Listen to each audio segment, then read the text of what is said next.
বাংলাদেশের রাজনৈতিক ইতিহাসে বেগম খালেদা জিয়া ছিলেন এক অবিস্মরণীয় নাম।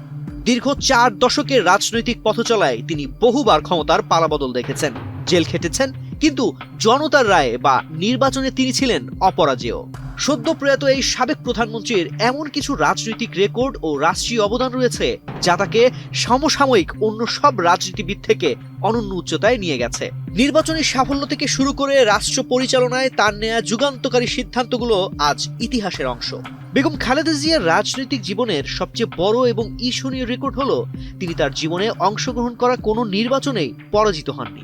1991 সাল থেকে 2008 সাল পর্যন্ত তিনি 5টি সাধারণ নির্বাচনে অংশ নিয়ে মোট 23টি আসনে প্রতিদ্বন্দ্বিতা করেন এবং বিস্ময়করভাবে প্রতিটিতেই জয়লাভ করেন।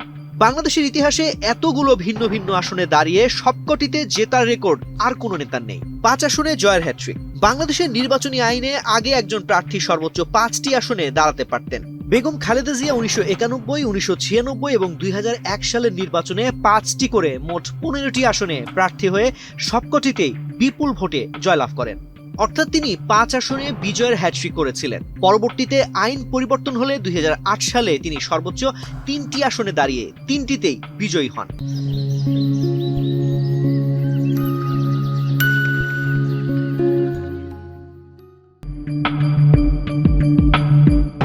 ছয়টি ভিন্ন জেলা থেকে নির্বাচিত একমাত্র নেতা। সাধারণত শীর্ষ নেতারা তাদের নিজ জেলা বা রাজধানীর মধ্যে সীমাবদ্ধ থাকেন, কিন্তু বেগম খালেদা জিয়া দেশের 6টি ভিন্ন জেলা বগুড়া, ফেনী, ঢাকা, চট্টগ্রাম, লক্ষ্মীপুর এবং খুলনা থেকে সংসদ সদস্য নির্বাচিত হয়েছেন। উত্তর থেকে দক্ষিণ, পূর্ব থেকে পশ্চিম দেশের সব অঞ্চলের মানুষের প্রত্যক্ষ ভোটে নির্বাচিত হওয়ার এই সর্বজনীন জনপ্রিয়তার রেকর্ড আর কোনো রাজনীতিবিদের নেই। ফার্স্ট লেডি থেকে প্রধানমন্ত্রী, বাংলাদেশের ইতিহাসে বেগম খালেদা জিয়াই একমাত্র নারী যিনি একাধারে ফার্স্ট লেডি এবং পরবর্তীতে প্রধানমন্ত্রী হিসেবে দেশ পরিচালনা করেছেন। স্বামী জিয়াউর রহমান রাষ্ট্রপতি থাকাকালীন তিনি ছিলেন ফার্স্ট লেডি, আর পরবর্তীতে তিনি নিজেই সরকার প্রধান হন। গৃহবধূ থেকে রাষ্ট্রনায়ক হয়ে ওঠার এই নজির বিশ্বে বিরল। সংসদীয় গণতন্ত্রে ফেরার কারিগর। 1975 পরবর্তী সময়ে দেশে রাষ্ট্রপতি শাসিত সরকার ব্যবস্থা ছিল। 1991 সালে ক্ষমতায় এসে বেগম খালেদা জিয়াই ঐতিহাসিক দ্বাদশ সংশোধনী পাশের মাধ্যমে দেশকে পুনরায় সংসদীয় গণতন্ত্রে ফিরিয়ে আনেন। তিনি চাইলেই রাষ্ট্রপতি শাসিত ব্যবস্থা রেখে একচ্ছত্র ক্ষমতার অধিকারী হতে পারতেন, কিন্তু তিনি ক্ষমতার কেন্দ্রবিন্দু সংসদকে ফিরিয়ে দিয়েছেন। এটি তার অন্যতম বড় রাজনৈতিক লেগাসি। নারী শিক্ষার বৈপ্লবিক পরিবর্তন। রাষ্ট্রনায়ক হিসেবে তার অন্যতম সেরা অর্জন হলো নারী শিক্ষায় বিপ্লব। তার সরকারই বাংলাদেশের 10ম শ্রেণী পর্যন্ত মেয়েদের অবৈতনিক শিক্ষা ও উপবৃত্তি চালু করেছিল।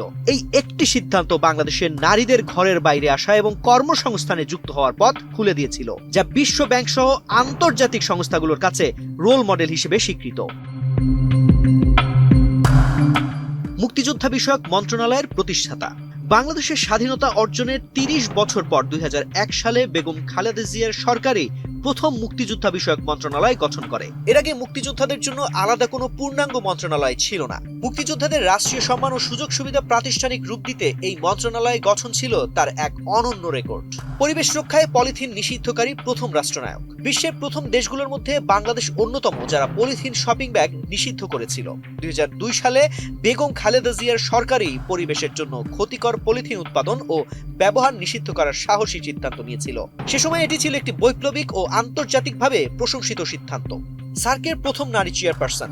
বেগম খালেদা জিয়া দক্ষিণ এশীয় আঞ্চলিক সহযোগিতা সংস্থার ইতিহাসে প্রথম নারী চেয়ারপারসন হওয়ার গৌরব অর্জন করেন। 1992 সালে ঢাকায় অনুষ্ঠিত সার্ক শীর্ষ সম্মেলনে তিনি এই পদ অলংকৃত করেন।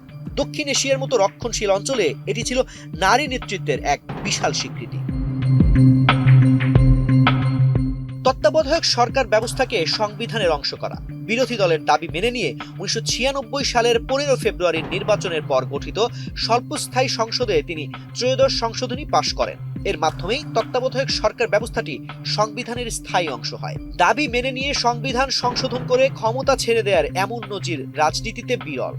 বর্ণাঢ্য এই রাজনৈতিক ক্যারিয়ার ও রাষ্ট্রীয় সংস্কার তাকে বাংলাদেশের ইতিহাসে স্থায়ী আসন করে দিয়েছে। তার মৃত্যুতে সেই দীর্ঘ ও অজেয় পথ চলার অবসান ঘটল। তাজির রহমান, বাংলাদেশ প্রতিদিন।